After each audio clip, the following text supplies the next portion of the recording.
Hello everybody, welcome back to my Wario Land 3 replay.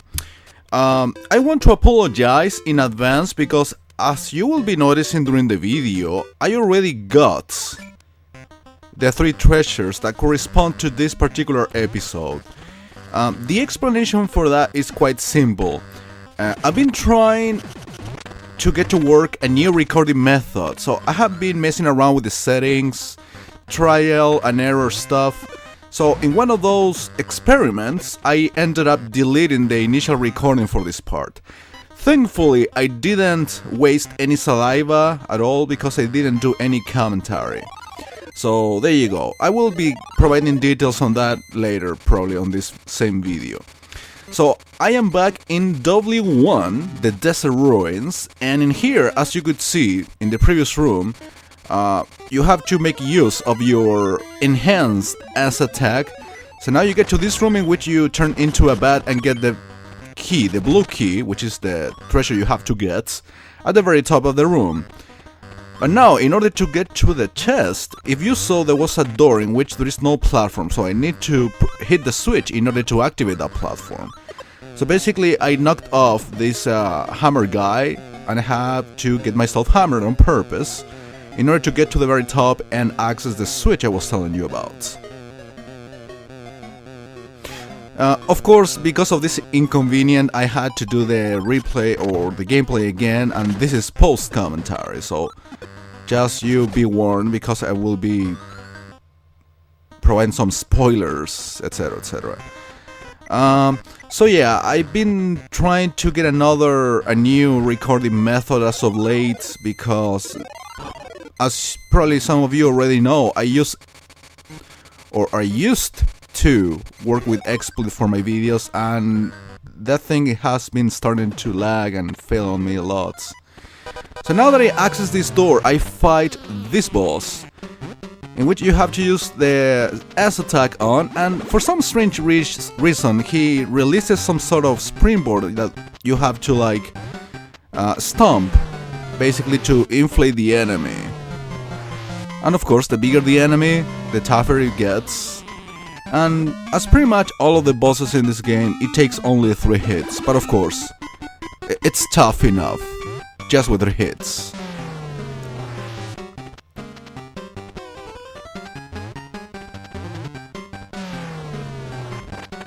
And that's it.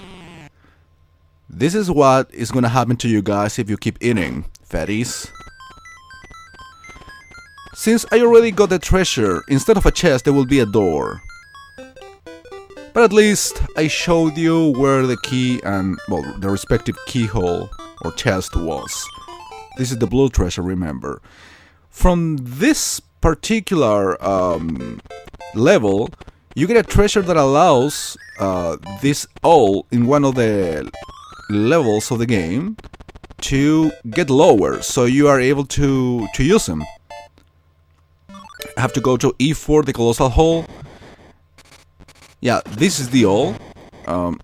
Oh, since it's nighttime, the owl is up there, so initially, or in theory, you shouldn't be able to reach him. But precisely one of the treasures I got, the third treasure I got for the initial gameplay, was a higher jump ability. So I was able to, quote-unquote, break the game and get the owl in the higher position. But you will see what happens if you try to break the game as I did. It's a nasty surprise. So basically you have to play this level during the day, so the owl will be sleeping and you will be able to touch him. The thing is, there is a moon instead of a sun, the sun that we encounter at the beginning of the game pretty much. The thing is, you need to be on fire in order to break the blocks for you to get both the key and have access to the chest. But the moon gets you electrified instead. That's why playing this level at night is not a good idea. So basically now I can play during the day and the owl will be well, it will be accessible anyways because of my new ability, but now he will be sleeping, so you can pretty much ride him and pretty much get the whole treasure now that there will be a sun instead of the moon. So yeah, I tried to quote-unquote break the game due to the new ability I got, but the game ended up trolling me.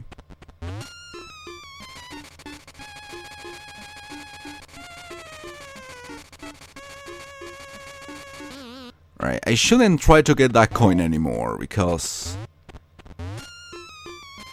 it is making me waste more time. Well, now I'm plain sucking dick. There we go. Fuck that coin. Problematic piece of shit. Okay. Now, since it's daytime, we have our friend, the sun. And again, for both chest and key, you need to be on fire in order to break the respective locks. I think for getting the chest, it's a little bit more complicated because you have to make some jumps.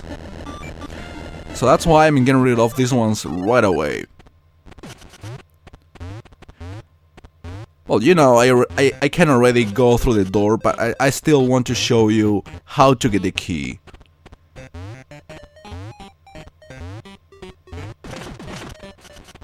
Alright, to get the key is actually quite easy. You don't have to make any jump.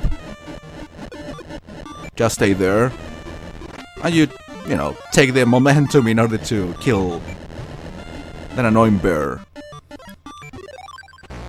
Okay, now we are done with the key. Now we can pretty much get the fuck out of here.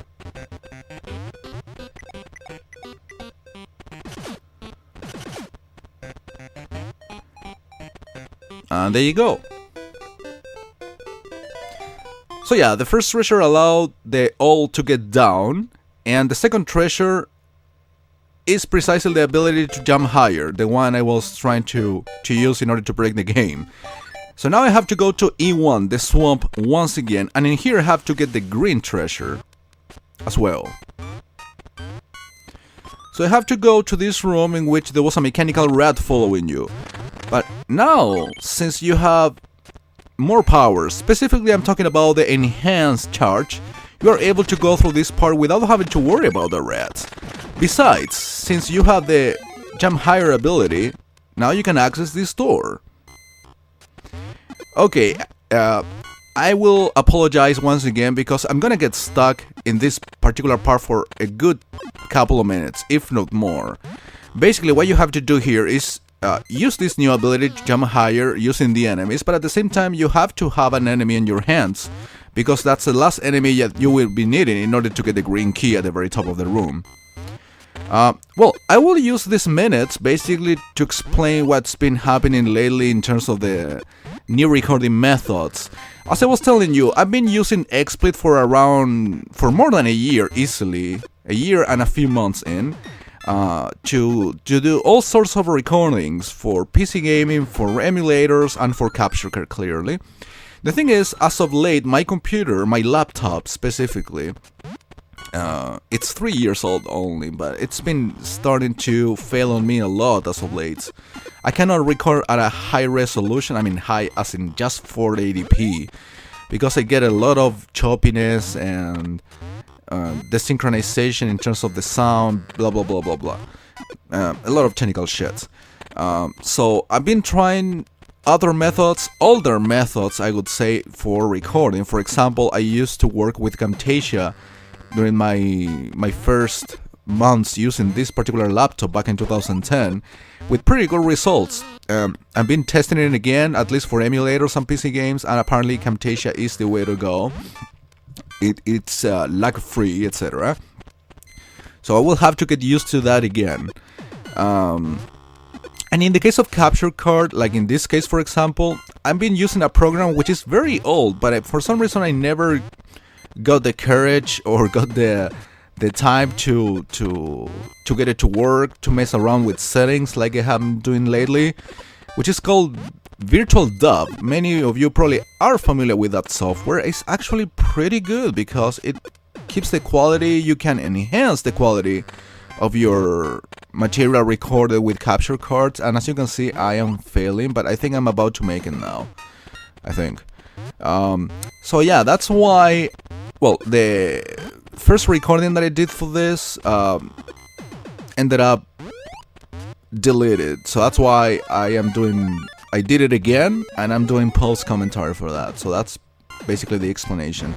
So bear with me, because I think I will be messing around with settings, with quality, etc. But I think it's for the better. I think I already got the optimal quality that I want for my videos, for both consoles and emulator stuff. So now that I got the key, now you get to this part in which I found the red key. But now, since I can jump higher, I can access this pipe that I wasn't able to in the past.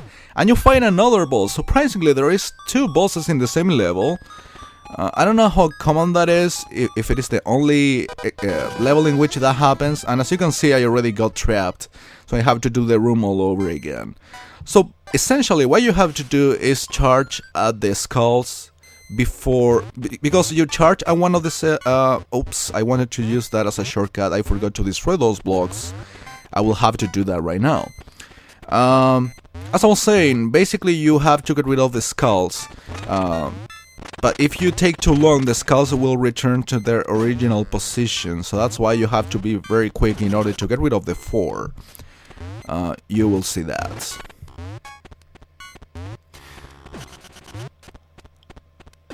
There we go. So, if I fail again, I can just return through that ladder as a sort of shortcut, and of course, waste less time. You are not supposed to touch the ghost at any time, and of course, the more skulls you destroy, the more you can see in the room. I think I'm gonna fail this one. Yep, spoilers!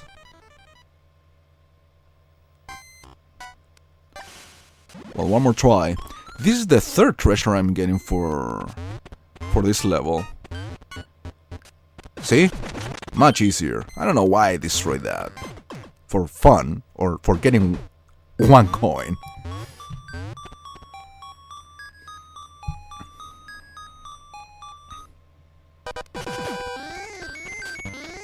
I don't know, maybe it would be better to start with the ones at the bottom, but as you can see, I'm still gonna make it. See? The first skull was returning, or the second one are getting back to their initial spots, but thankfully I didn't take too long. So dead. So now you have to use the pirate hat in order to get to the chest, which is now just a door, and you go through this. In this, or this treasure is the 4th out of the 5 music boxes. Well, actually now you can see the cutscene that corresponds to the last treasure I got. Just for you to see what happens.